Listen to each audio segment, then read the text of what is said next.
ನಮಸ್ಕಾರ ಸ್ನೇಹಿತರೆ, ನನ್ನ ಹೆಸರು ಜಯಕಿಶನ್ ಪ್ರಶಾಂತ್ ರಾಜಡಿ. ನಾನು ನಳಂದ ವಿಶ್ವವಿದ್ಯಾಲಯ ಬಗ್ಗೆ ಹೇಳುತ್ತೇನೆ.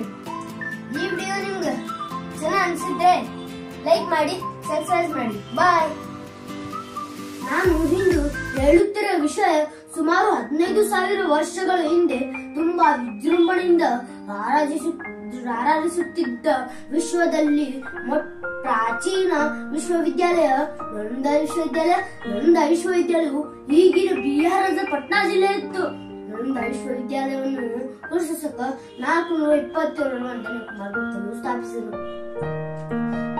ನಳಂದ ವಿಶ್ವವಿದ್ಯಾಲಯವು ಸುಮಾರು 14 ಎಕರೆ ವಿಶಾಲ ಭೂಮಿಯಲ್ಲಿ 300 ಕೊಠಡಿಯಿಂದ ಕೂಡಿದ 9 ಮಹಡಿಯ ವಿಶಾಲ ಕಟ್ಟಡವಾಗಿತ್ತು.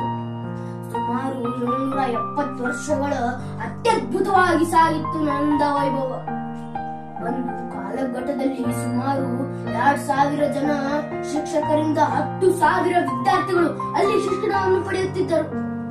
ಅಲ್ಲಿ ಧರ್ಮಗಂಜ ಎಂಬ ಮಹಾನ್ ಗ್ರಂಥಾಲಯದಲ್ಲಿ ಸುಮಾರು 90 ಲಕ್ಷಕ್ಕೂ ಅಧಿಕ ಪುಸ್ತಕಗಳಿದ್ದವು.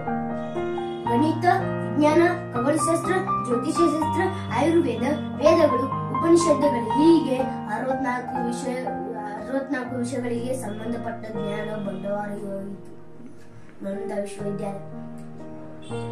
ಗಣಿತ ಪಿತಾಮಹರಾದ ಜಗತ್ತಿಗೆ ಸೊನ್ನೆಯನ್ನು ನೀಡಿದ ಆರ್ಯಭಟ ಅವರು ಅಲ್ಲಿಯ ಮುಖ್ಯಸ್ಥರಾಗಿದ್ದರು. ಅಲ್ಲಿ ಆರ್ಯಭಟರಂತಹ ಸಾಕಷ್ಟು ಜ್ಞಾನಿಗಳು ವಿದ್ಯೆಯನ್ನು ಬೋಧಿಸುತ್ತಿದ್ದರು.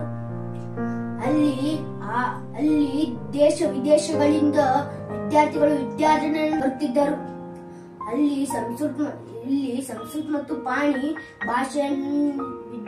ಭಾಷೆಯಲ್ಲಿ ವಿದ್ಯಾರ್ಜನೆ ನಡೆಸಲಾಗುತ್ತಿತ್ತು. ಆದರೆ ಈ ಭಾರತ ಭವ್ಯ ವಿಶ್ವವಿದ್ಯಾಲಯ ಕ್ರಿಸ್ತಶಕ 1197ರಲ್ಲಿ ದುರಂತದ ಅವನತಿಯನ್ನು ಕಂಡಿತ್ತು. ಅದಕ್ಕೆ ಕಾರಣ ಮೊಘಲ್ ಸಲ್ತನದ ಬಕ್ತಿಯಾರ್ ಖಲ್ಜಿ ಹಿಂದೂ ಧರ್ಮದ ಬೋಧನೆಯನ್ನು ಒಳಗೊಂಡ ನಳಂದ ವಿಶ್ವವಿದ್ಯಾಲಯ ಇಸ್ಲಾಂ ಧರ್ಮಕ್ಕೆ ಪೈಪೋಟಿಯನ್ನು ಕೊಡುತ್ತದೆ. ಈ ಪ್ರದೇಶದಲ್ಲಿ ನಳಂದ ಇರುವ ತನಕ ಇಸ್ಲಾಂ ಧರ್ಮಕ್ಕೆ ಕಷ್ಟವಾಗಬಹುದು ಎಂದು ಮತ್ತಾಂಧ ಬುದ್ಧಿಗೆ ಹೇಳಿ ಖಲ್ಜಿ ಧಾರ್ಮಿಕ ಕಾರಣಕ್ಕಾಗಿ ಚಿನ್ನದಂತಹ ವಿಶ್ವವಿದ್ಯಾಲಯವನ್ನು ಸುಟ್ಟು ಹಾಕಿದರು.